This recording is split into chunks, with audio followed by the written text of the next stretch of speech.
ओम शांति। आज 12 जुलाई 2022 के बाबा के अनमोल मधुर महावाक्य सुनेंगे। और आज की मुरली में बाबा कहे, तुम बच्चों को बाप समान रहम दिल बनना है।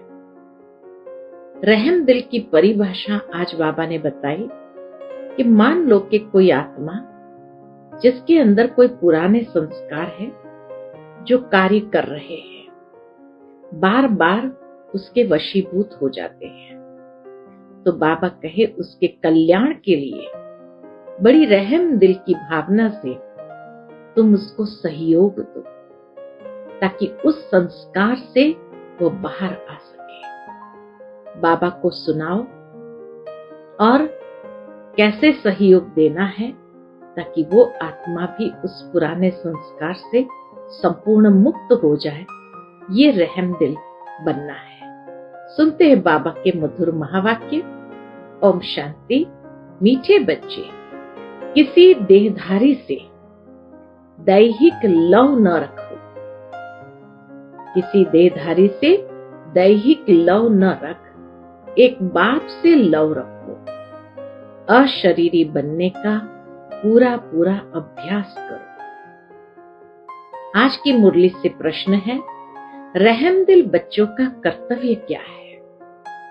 उत्तर है, जब कोई फालतू बात करे तो उसकी फालतू बात न सुनो। उनके कल्याण अर्थ बड़ों को सुनाना यह रहम दिल बच्चों का कर्तव्य है। जिनमें कोई पुरानी आदतें हैं उन्हें मिटाने में सहयोगी बनना ही रहम दिल बनना है।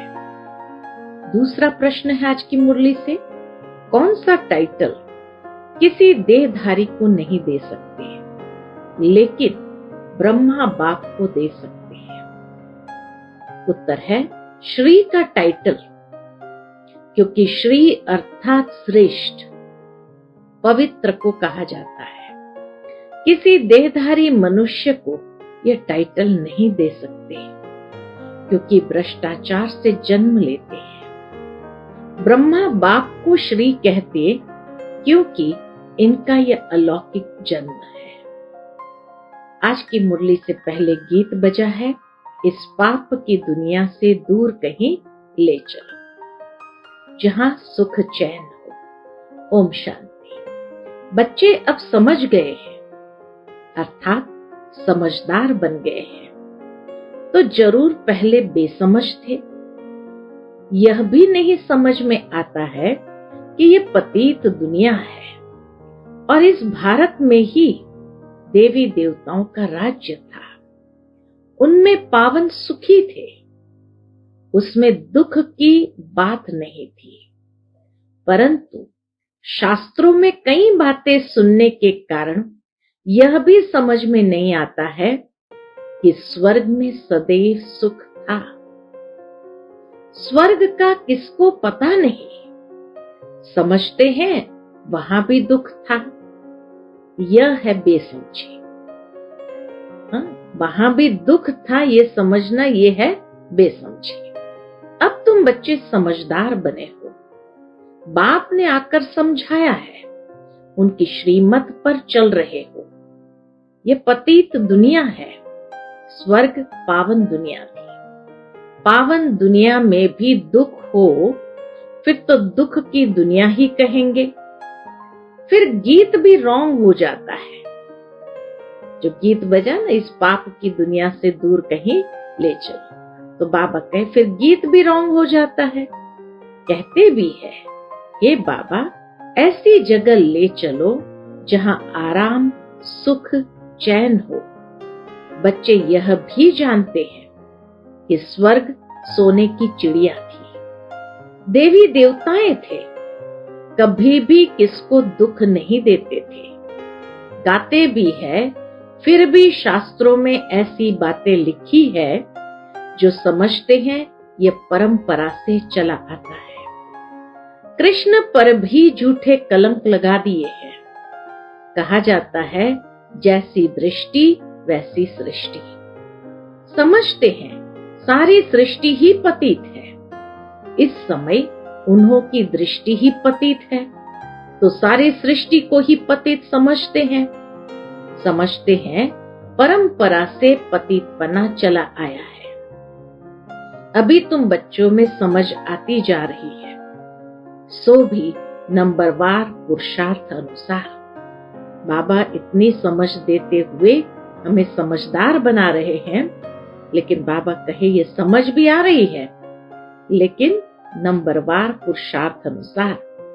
परमपिता परमात्मा के बच्चों को डायरेक्शन मिलते हैं, आत्माओं को बैठ बाप समझाते हैं। सभी आत्माएं पतित है, इसलिए पतित आत्मा पुण्य आत्मा कहा जाता है। बाप आत्माओं से बैठ बात करते हैं, तुम हमारे अविनाशी बच्चे हो। फिर मम्मा बाबा भी कहते हो।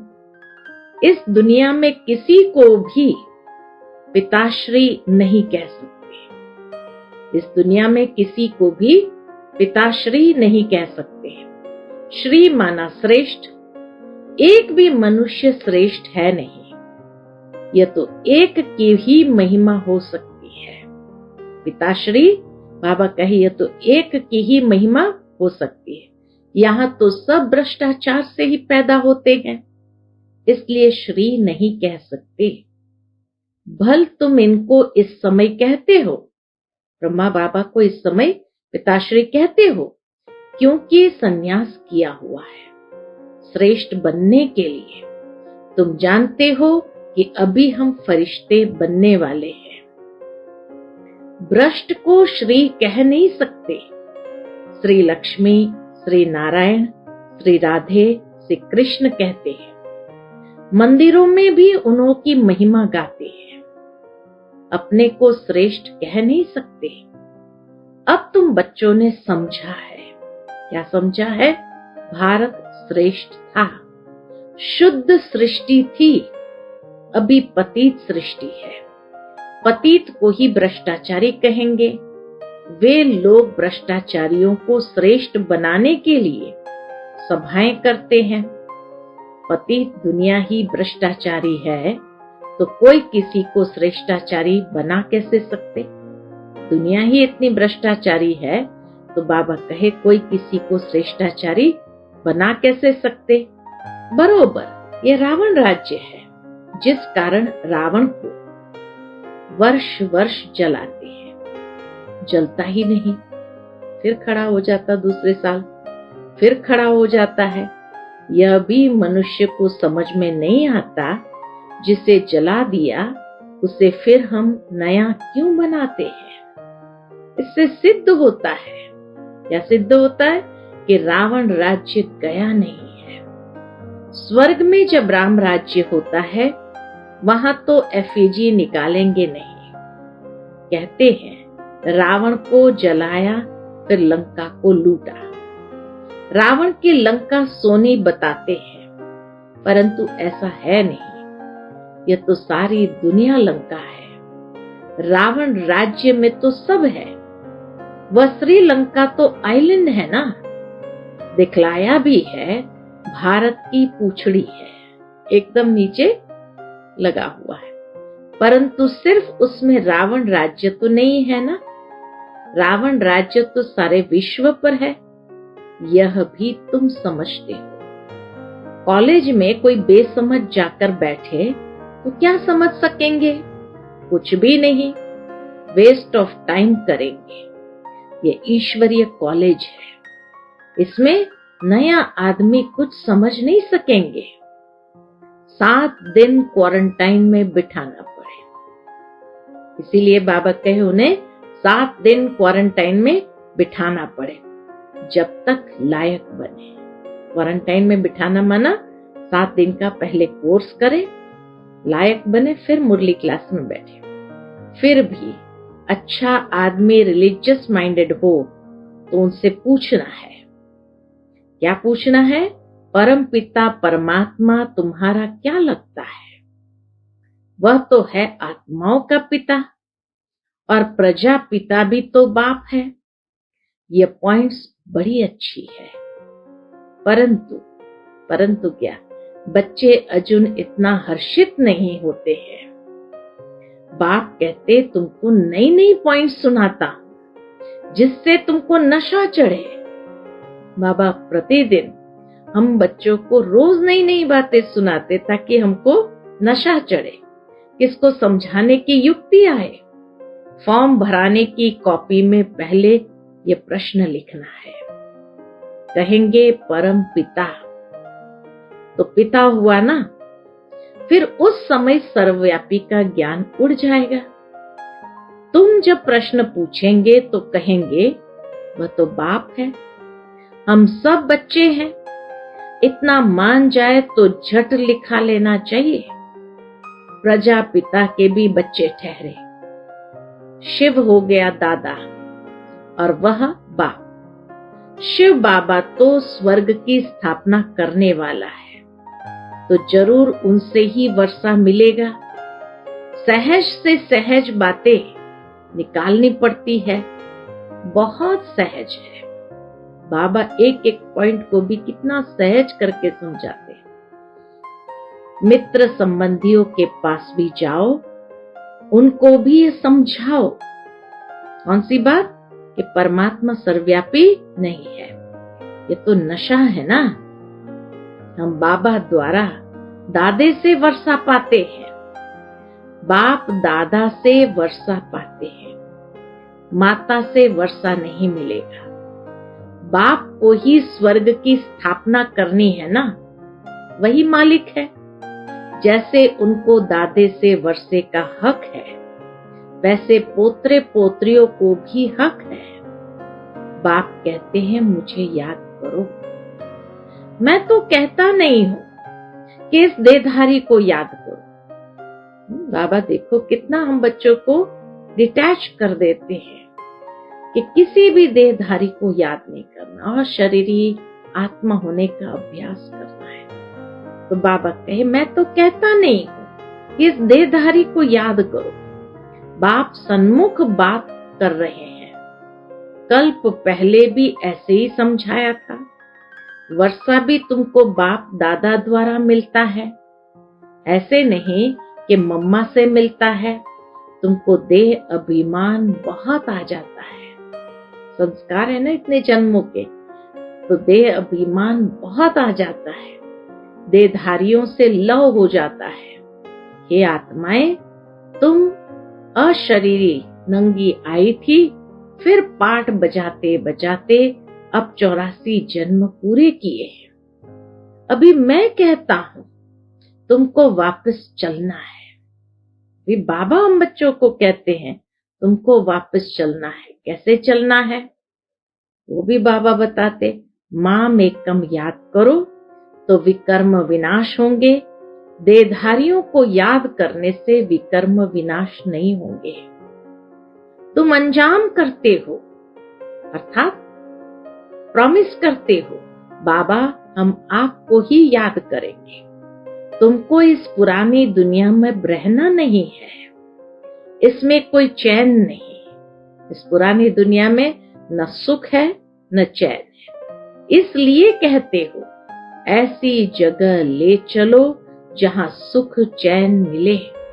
तुम कहते हो हम पहले जाएंगे शांति धाम, जहां शांति ही शांति होगी, फिर जाएंगे वहां से सुख धाम में, जहां शांति सुख दोनों है। जब दुख है तो अशांति है, सुख में तो शांति है ही, परंतु वह शांति नहीं, वह शांति नहीं, एकदम स्मशानी शांति कहो, नीरसता वाली शांति नहीं। तो सुख में तो शांति है ही, परंतु वो शांति नहीं। शांति धाम है आत्माओं का स्वीट होम। बाप सारे आदि मध्य अंत को जानने वाला है। अब तुम बच्चों का धंधा ही है क्या? पढ़ना और पढ़ाना, और अपने शरीर निर्वाह अर्थ कर्म भी करना है। तुम जानते हो हम इस मृत्यु लोक से अमर लोक में चले जाएंगे वाया शांति धाम। यह बुद्धि में याद रखना है। जब तक मृत्यु नहीं हुआ है पढ़ना ही है। यह तो याद कर सकते हो ना। अब हमको जाना है अपने घर। यह दुनिया, ये सब कुछ छोड़ना है। बाबा कहे ये दुनिया, ये सब कुछ छोड़ना है, खुशी होनी चाहिए। ये बेहद के नाटक का राज भी समझ गए हो। हद का नाटक पूरा होता है तो कपड़े बदली कर घर चले जाते हैं, स्वाभाविक है। वैसे अब हमको भी जाना है अपने घर। 84 जन्मों का चक्र पूरा होता है, याद भी करते हैं, हे पतित पावन आओ। याद शिव बाबा को ही करेंगे। एक तरफ कहते पतित पावन आओ, दूसरे तरफ कह देते परमात्मा सर्वव्यापी है। कोई अर्थ ही नहीं निकलता। बच्चों को कितनी अच्छी रीति समझाते हैं कि शांति धाम को याद करो, यह दुख धाम है। और गुरु गोसाई को यह कहना आएगा नहीं कि शांति धाम को याद करो, यह दुख धाम है। तो बाबा कहे और गुरु गोसाई को यह कहना आएगा नहीं, सिवाय तुम ब्राह्मण ब्राह्मणियों के। इस दुख धाम का विनाश भी सामने खड़ा है। यह वही महाभारत की लड़ाई है। यूरोपवासी यादव भी है और कौरव पांडव भाई भाई भी है। एक ही घर के है ना, भाई भाई में युद्ध हो नहीं सकती। यहाँ युद्ध की बात ही नहीं। यह भी वंडर है ना, मनुष्य क्या नहीं कर सकता है। जो बातें हुई ही नहीं वह भी बना बना कर एक दो की दिल को खराब कर देते हैं। जो बातें हुई नहीं बाबा कहे, वो भी बना बना कर एक दो की दिल को खराब कर देते हैं। व्यास भगवान का धंधा भी देखो कैसा है। मनुष्य का धंधा है एक दो को लड़ाना। यह तो एक रस्म है। सब एक दो के दुश्मन बनते हैं। बच्चे भी बाप का दुश्मन बन पड़ते हैं। परमात्मा को सर्वव्यापी कह करके क्या बन गए। अब तुम्हारी बुद्धि में देखो क्या है। ज्ञान का तीसरा नेत्र खुला है। तो बाबा कहे अब देखो तुम्हारी बुद्धि में क्या है, और शास्त्रों में देखो क्या क्या लिख दिया है। उनका फिर मान कितना रखते हैं। बड़ी परिक्रमा दिलाते हैं। देवताओं की मूर्तियों को भी रथ पर बिठाए बड़ी परिक्रमा दिलाते हैं। फिर सबको समुद्र में डाल देते हैं। मृत्यु लोक की रस्म रिवाज सब अपनी अपनी है। मृत्यु लोक की रस्म रिवाज वो भी सबकी अपनी अपनी है। बाप का प्लान देखो कितना बड़ा है। प्लान, बाबा का प्लान देखो कितना बड़ा है। क्या बड़ा प्लान है। सबके प्लान खत्म कर देते और सुख धाम की स्थापना करते हैं। यह है बाबा का सबसे बड़ा प्लान। सबके प्लान खत्म कर देते और सुख धाम की स्थापना करते हैं। बाकी सबको शांति धाम में भेज देते हैं। तुम बच्चे देखो किसके सामने बैठे हो। निश्चय है परम पिता परमात्मा ज्ञान का सागर है। इन ऑर्गन्स द्वारा हमको नॉलेज दे रहे हैं। और कोई ऐसा सत्संग होगा क्या। अभी बाप सामने बैठ समझाते हैं। जानते हो बाप हम आत्माओं से बात करते हैं। हम कानों से सुनते हैं। बाबा इस दादा के मुख द्वारा बोलते हैं। जो रत्न बाबा के मुख से निकलते हैं वही तुम बच्चों के मुख से निकलने चाहिए। फालतू बातें सुनते भी नहीं सुननी है। कोई तो बैठ खुशी से सुनते हैं। बाबा कहते ऐसी बातें सुनो मत। रहमदिल बन। किसमें कोई पुरानी आदत है तो मिटाना चाहिए। हाँ जी कर सुनना नहीं चाहिए। जो बाबा सुखधाम का मालिक बनाते हैं ऐसे बाबा की ग्लानि तो हम सुनेंगे नहीं। हमको तो शिव बाबा से वर्षा लेना चाहिए। और बातों से हमारा क्या ताल्लुक। कोई सुने या न सुने, हम तो ज्ञान का सुरमा पहन लेवे। हम तो क्या करें, ज्ञान का सुरमा पहन लेवे। कोई ज्ञान अंजन लगाते, कोई धूल अंजन लगा देते हैं, उससे तीसरा नेत्र खुलता नहीं है। बाबा कितना सहज कर समझाते हैं, जो कैसे भी रोगी अंधा कुब्जा है वो भी समझ जाए। कितना सहज करके बाबा हम बच्चों को समझाते हैं, जो कैसा भी रोगी अंधा कुब्जा है वह भी समझ जाए। अलफ और बे 2 अक्षर है। सिर्फ पूछो, परम पिता और प्रजापिता ब्रह्मा से आपका क्या संबंध है? ये प्रश्न सबसे अच्छा है, तो सर्वव्यापी का ज्ञान एकदम बाहर निकल जाए। मित्र संबंधियों से दोस्ती कर उन्हें समझाओ, बहुत मीठा बन। किसी को भी समझाने समय बाबा कहे बहुत मीठा बन करके समझाओ। तुम्हारा काम है परिचय देना, भले दुश्मन हो परंतु उनसे भी मित्रता रखनी है। बाप कहते हैं, तुमने आसुरी मत पर चल मुझे गाली दी है, तुमने ईश्वर पर अपकार किया है, फिर भी ईश्वर तुम पर कितना उपकार करते हैं। मनुष्य ने कितना अपकार किया परमात्मा पर, फिर भी ईश्वर आकर कितना उपकार करते हैं। ईश्वर का अपकार होना भी ड्रामा में नूंद है। इसलिए बाबा कितना साधारण रीति से उस बात को समाप्त कर देते कि ईश्वर का अपकार होना भी ड्रामा में नूंद है, तो कोई दोषी नहीं है। तब तो कहते हैं यदा यदा ही धर्मस्य, आया भी भारत में है, समझा भी रहे बच्चों को, हर एक बात अच्छी रीति समझने की है। किसकी तकदीर में नहीं है, फिर भी वही धंधा करते हैं।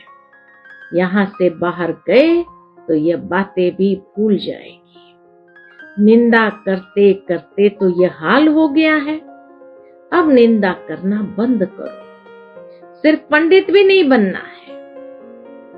अच्छी बातें सुनी बस रिपीट कर ली, बाबा कहे से पंडित भी नहीं बनना है। तुम पक्के राजयोगी हो। ऐसे ऐसे समझाओ जो तीर लगे। खुद में खामी होगी तो दूसरे को बोल नहीं सकेंगे, पाप अंदर खाता रहेगा। बाबा हर बात बहुत अच्छी रीति समझाते हैं। कल्प पहले भी ऐसे ही समझाया था, भूलो मत। सिमरण करते करते अंत मते सुगति हो जाएगी। सवेरे उठ बाप को याद करो तो अंत में देह भी याद न पड़े। इतना बाबा की याद का अभ्यास हो जाए जो अंत में देह भी याद न पड़े। हम आत्मा है। अच्छा, मीठे मीठे सिकिलते बच्चों प्रति माता पिता बाप दादा का याद प्यार और गुड मॉर्निंग। रूहानी बाप की रूहानी बच्चों को नमस्ते। हम सभी रूहानी बच्चों की रूहानी माता पिता बाप दादा को याद प्यार गुड मॉर्निंग और नमस्ते नमस्ते। शुक्रिया बाबा, शुक्रिया। आज की मुरली से धारणा के लिए मुख्य सार है, पहली पॉइंट, जो रत्न बाप के मुख से निकलते हैं वही अपने मुख से निकालने हैं। व्यर्थ बातें नहीं बोलनी है, न सुननी है, ज्ञान का ही सुरमा पहनना है। दूसरी पॉइंट, सभी से सच्ची मित्रता रखनी है।